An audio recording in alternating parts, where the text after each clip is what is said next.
Welcome to Family History Mysteries, a podcast that tells the stories uncovered through family history research, the unexpected stories of everyday people. I am an avid family historian who has been compiling my family tree for over 15 years, with nearly 20,000 people recorded in my trees. Episode 92, George Bain Johnston. George Bain Johnston was born at Cockenzie in the county of Haddington, Scotland, on the 28th of November 1829. At the age of 15, he served an apprenticeship on the schooner Mary Donaldson under Captain James Donaldson in the employ of Captain Hugh Francis Cadell. On the 3rd of January 1851, he received his mate's certificate at Leith, Scotland, at the age of 22. He married Elizabeth Barclay on the 28th of November 1852 in Tranent, Scotland. She was the daughter of James Barclay, who came out to Australia in 1858, and she was closely associated with the Methodist Church. He was one of a group of Scotsmen who left Scotland in 1853 as one of the crew of the Lioness, which was a small River Mersey steamer that was purchased by Cadell to be used for towing purposes in Port Melbourne.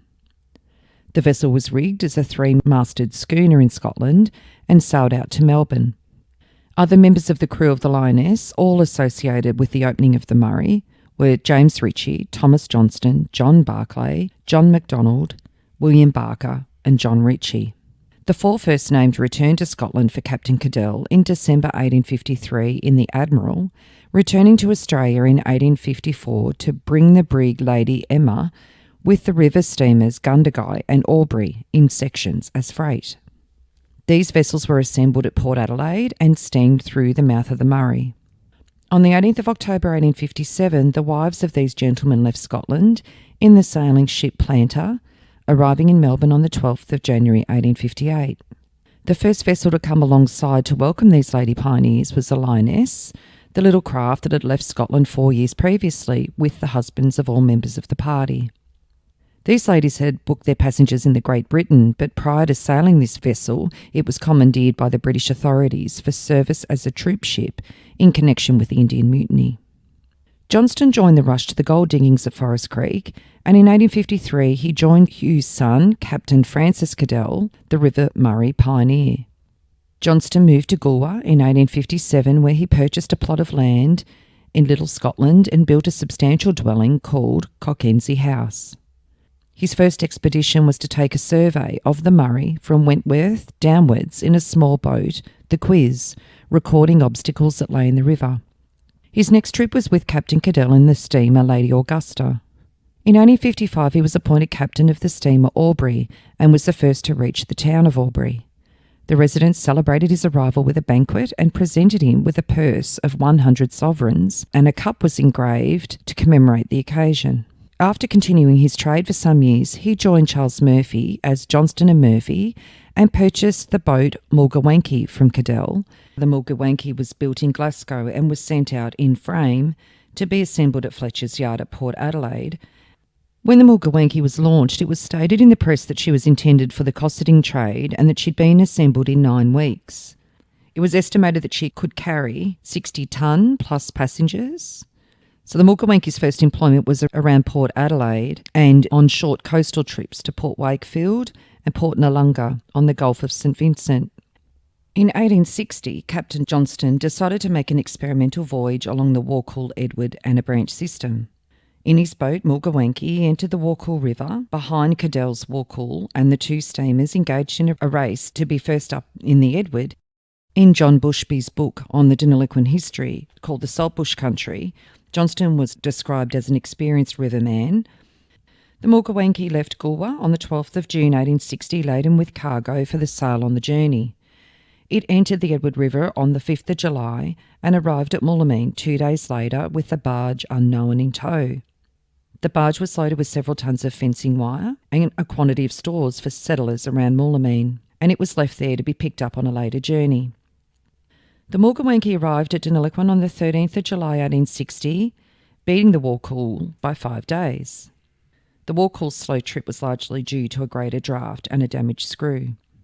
The Deniliquin paper The Pastoral Times reported the Mulgawanky's arrival. Early on Saturday morning, the 13th of July 1860, the discharge of the cannon was heard in Deniliquin, and about 10 o'clock the Mulgawanky was seen steaming up the river, carrying a party of ladies and gentlemen from Warbricken. On coming to her moorings opposite the Masonic Hall, a cheer was raised by the rapidly assembled crowd, and immediately the planks were thrown ashore and the vessel was visited by a large number of persons anxious to congratulate the captain on the success of his trip. The day the boat arrived, John Taylor invited a numerous party to be present at the Royal Hotel to honour the pioneers of the Edward River navigation. D.G. Jones, proprietor of the Pastoral Times, presided, and in reply to a toast, Captain Johnston said that he had received sufficient orders to induce him to come up the Edward again. His recent experience with snags in the river may have led him to add that he did not know whether the vessel would come quite as far as Deniliquin. The following day, a large crowd gathered to see the boat depart. The captain kept open house, and many ladies and gentlemen availed themselves of the opportunity of a pleasant water trip. The punt warp cable was lowered, and for a short time the north was isolated from the south. The vessel pulled in to North Deniliquin when a gun was fired and a number of residents went aboard. A second stop was made at the residence of Mr. Thomas Robertson, where many of the ladies disembarked and some cargo was landed. After a short delay, the boat steamed up to the upper Deniliquin, the station of James Tyson. The owner of this station had ordered that a portion of the bridge be cut to provide sufficient aperture for the safe arrival of the boat. On being refuelled at this station, the vessel proceeded on her voyage. Johnston had considerable trouble locating the course of the Edward, but he eventually reached the Murray just below Tocumwal, thus completing a journey along the entire Murray Loop, the Warkall, Edward and a branch system. The boat is believed to have reached the Murray via Tupple Creek, which forms part of the Edward floodplain.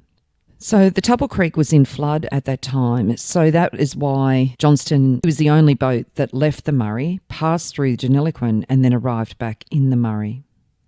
In December 1862, she made a coastal voyage to Melbourne but did not stay there long and returned to the rivers.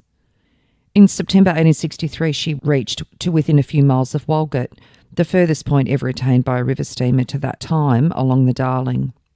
In 1871, Wilson bought her for the Port Gawler trade, but by September 1873, Tonkin and Fuller had her running again on the river.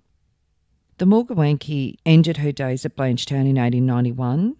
The Pastoral Times in July of that year reported that the steamer Mulgawanky bound for Wentworth was blown up 26 miles below that town, and 2 people were killed and several injured in the explosion. In 1862, Johnson and Murphy built the stern-wheeler Maranoa. In 1863, Captain Johnston returned to Scotland to superintend the building of a paddle steamer called the Murray, which was brought out under canvas by Richard Barry and Captain Johnston returning via Melbourne. This boat proved unsuitable and was sold to Gippsland Lakes traders. In 1873, the partnership was dissolved and Captain Johnston traded alone. In 1877, he again returned to his homeland to build a suitable steamer, the well-known Queen of the South, which did good service during the busy season of 1878 to 1879. On his arrival at Goolwa, he was presented with a handsome silver apern, or in other words, a decorative cup. Another large steamer was built at Goolwa, the Cadell, the engines of which were brought from Scotland in the Queen of the South. Johnston then constructed his last vessel, the Monarch, said to have had the largest carrying capacity of any boat on the rivers. During his last few years of business, he carried on a partnership with Mr. Kirkpatrick of Wilcannia, known as George Johnston and Co. And George died at Queenstown, New Zealand, on the 29th of May 1882, where he had travelled in the hope of respite after a considerable period of ill health. His body was returned to Australia in a lead coffin and interred at Currency Creek, South Australia. Captain Johnston was described as one of the Murray's most successful navigators. He was loyal, intelligent and enterprising. He was a strong swimmer and was reckoned to have saved from drowning no less than 14 lives, amongst them Mrs. Padman and her daughter, and he was honoured with a medal from the Royal Humane Society. He was referred to by reporters as the River Murray Spaniel. Though industrious and enterprising in business matters, he was liberal and an earnest Christian. He was associated with the Wesleyan Church from its infancy in Goolwa and was most enthusiastic and energetic in all of its activities. And Captain George Bain Johnston's obituary? Captain George Johnston, who was, in his way, as true a hero as any that ever fought and bled for human emancipation.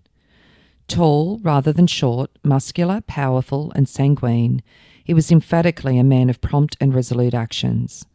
Bold and full of courage and adventure, his life was crowded with incidents of which he himself was a hero. Broad-chested and strong as an ox, he was almost as much at home in the water as a dolphin. He had in his possession a magnificent silver cup, which had been presented to him to signalise the fact that he was the first to take a steamer up the tortuous and snag-filled river to Albury. For nearly an average lifetime he traversed the Murray, and the cry was never raised in his hearing, "Man overboard," but he was the first to drop over the vessel's side in quite a matter-of-fact way, although it was the simplest thing in the world. I believe he never in any such instance failed to rescue his man. The man was all but safe in the water as out of it, if Captain Johnston were only at hand. I knew him well and both admired and loved him. I promised to make the trip of the Murray with him some time, and we never met that he reminded me of it. He was resolute, courageous, and every inch a man. He had the colour and bearing of a true Norseman, rough but not rude, strong but not coarse. He was gentle in his home and tender as a woman in his love to his wife and weans. He kept a Sabbath, honoured God by a service of daily worship, and was the means of no little good to many of the lonely dwellers on the bank of the Darling and Murrumbidgee. Until he went up to join the larger community in the skies, he was a member and chief pillar of the Methodist Church at Goolwa, where his name will be held in long and loving remembrance. Peace to the ashes, and thanks be to God who gave him. And that was in the Melbourne Spectator on the 16th of June 1882. And the funeral of Captain George Bain Johnston, it took place on the 18th of June 1882. His body was conveyed overland from Port Adelaide and was received at the Goolwa Wharf by a number of the principal inhabitants. Early on the Sunday morning was borne by relays of men from the crew of the steamer Cadell to the deceased late residence at Admiralty Terrace, where a number of people took the opportunity of calling and looking at the coffin. It was covered with dark blue cloth and furnished with silver mountings, and on the breastplate was engraved the inscription, "George Bain Johnston, born 26th of November 1829, died 29th of May 1882, aged 52 years. Perhaps the most touching tribute of respect was from the natives, whose encampment is near the house, who came weeping, begging to see for the last time Captain Johnston, who had for so many years been their kind friend and helper. Precisely at 2:30, the coffin, covered with a Union Jack and carried by members of the local lodge of Oddfellows. Immediately behind the hearse walked Mr. P.G. Johnston, eldest son of the deceased. Other conveyances followed, containing other relatives and friends, and after them walked about 60 members of the local lodge of Oddfellows. Then followed other vehicles to the number of about 30. The Sunday school children accompanied the procession as far as the tramway station and were conveyed from there in cars to Currency Creek. On reaching Currency Creek Station, the cortege was joined by a large number of friends from Port Victor, Port Elliot and Middleton, who had arrived by tram.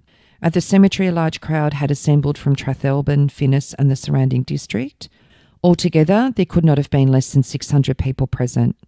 The relatives in Scotch custom, standing around, arranged according to rank of relationship, and each with his tasselled cord assisting. The deceased had also expressed an earnest wish with the Goolwa Wesleyan Church should be free from debt, and had bequeathed sufficient to meet half the liabilities, provided the congregation undertook to clear the remainder. At the conclusion of the Reverend Gentleman's sermon, he read a biographical paper, from which we gathered the following topics of interest. In 1852 he married Elizabeth, daughter of James Barclay of Cockenzie, who with 4 sons and 3 daughters are left to mourn their irreparable loss. Happily his wife and eldest son were with him to the last. And that was in the Southern Argus from Port Adelaide, South Australia, on the 22nd of June 1882. And George and Elizabeth's children. The first that was mentioned, P.G. Johnston, was Peter George Johnston, and he was born on the 11th of September 1859 at Goolwa. He was a marine engineer, and he died on the 2nd of June 1900 at Goolwa, South Australia, aged only 40. William Henry was born in 1861, and he died at the age of only 2. Hugh Francis Cadell Johnston was born in April 1862, and he died in December 1862. The fourth child, George Johnston Jr., was born on the 30th of January 1864 at Goolwa. So he was mainly engaged in the Murray and Darling trade, initially with his father's steamers, the Aubrey, Wentworth and Cadell, and he was a skillful navigator and was held in the highest respect as a first-class seaman and an upright man. He married Miriam Ottaway on the 22nd of February 1893 in Port Adelaide when he was 29 and Miriam 23. They had 5 children and lived at Blanchetown. George captained the SS Cadell in the Spencer Gulf trade and the Charles Sturt on the Murray. So he became ill and he returned to South Australia, where he was given charge of the government steamer, the Captain Sturt, and he died on this vessel at Loch 9 on the Murray River, and he was 62 on the 18th of September 1925. Out of their 5 children, they had one son, George Bain Johnston, known as Blue, and he was a noted footballer in South Australia, and he won the Magarey Medal in 1934 for best and fairest. The 5th child of George and Elizabeth Johnston was Elizabeth Marshall Johnston, and she was born on the 5th of April 1867 at Goolwa. She married Henry Alfred Wigsell on the 31st of March 1897 at Cairns, South Australia, and she died at Urelda, Adelaide Hills, South Australia on the 4th of April 1951, aged 84, and they had no children. The 6th child, Helen Donaldson Johnston, was born on the 20th of November 1870 at Goolwa. She married David J. Burns, and they had 2 children, and she died on the 10th of January 1944 at Victor Harbour, South Australia. Their 7th child, John Bathgate Johnston, was born on the 24th of December 1868 at Goolwa. He married Lillian May Good, known as Millie, the daughter of Benjamin Good, on the 27th of September 1894. They moved to Port Pirie and they had a son, Benjamin George Johnston, in August 1898. He married again to Emily Marg Winderbank, known as Millie, as well, and he died on the 25th of June 1942 at Port Pirie. And there was an article in the Recorder, the Port Pirie paper, announcing the death of Mr. J.B. Johnston. Widely known Pirie businessman, has lived here 57 years. The death occurred at his home at Balmoral Road early yesterday morning of Mr. John Bathgate Johnston. For many years, one of Pirie's best-known businessmen, he was 73 years of age. Nearly 2 years ago, Mr. Johnston had a seizure from which he never completely recovered. He had been attending his place of business, however, until last week, and his illness was only a few days' duration. For more than half a century, Mr. Johnston's name has been prominent in the local commercial and business world. He was the son of the late Captain George Johnston, a master mariner who was the first to pilot a steamer through the mouth of the Murray River. Mr. Johnston was born in 1869 and came to Pirie about 1885, before he had reached the age of 20. Almost immediately after his arrival here, he became associated with a well-known firm, H.A.&W. Good, in Allen Street as a bookkeeper under the guidance of the late Mr. Robert Atkinson, accountant. Some time afterward, he joined Mr. H.W. Good and other members of the Good family in partnership, and they took over the business from Knox and Miller, and Mr. Johnston carried it on for some time as Good Brothers. That was about 1918. A few years ago, he opened business in a ship's chandlery store, Main Road, Solomon Town, and there he remained until his death. About 41 years ago, Mr. Good and his wife went to reside in Balmoral Road. Mrs. Johnston, formerly Miss Emily Mary Winderbank, survives, and Dr. B.G. Johnston, Pirie's health officer, is the only son. The 9th child is Charles James Johnston, and he was born at Goolwa on the 18th of September 1872. He married Mary and they moved to Port Pirie, and he died on the 21st of December 1923 at Port Pirie, aged 51. And there was an article outlining his death. Death removed a well-known figure in Pirie yesterday in the person of Mr. Charles James Johnston, late of Good Brothers. With that house he had been connected latterly as manager of the ironmongery branch since 1896, 27 years of continuous service. He was the son of Captain George Johnston of Goolwa, which was his birthplace. He entered the employ of H.A.&W. Good in the year mentioned and continued until that firm passed out of the business. He still followed his vocation with the present firm of Good Brothers and was manager of the ironmongery section for 12 years. During the last 12 months he suffered from a tubercular trouble and he gradually sank and died yesterday morning. He's left with a widow but no children. And the death notice stated on December 21st at his residence, The Terrace, Port Pirie South, James Charles Murphy Johnston, the beloved husband of Mary Johnston and sixth son of the late Captain George Johnston of Goolwa, in his 52nd year. The 10th child, Frances Augusta Johnston, known as Gussie, was born on the 22nd of December 1874 at Goolwa. She married William C. Taverner of Middleton, and she died on the 4th of March 1921 at Kensington Park, South Australia, aged only 46.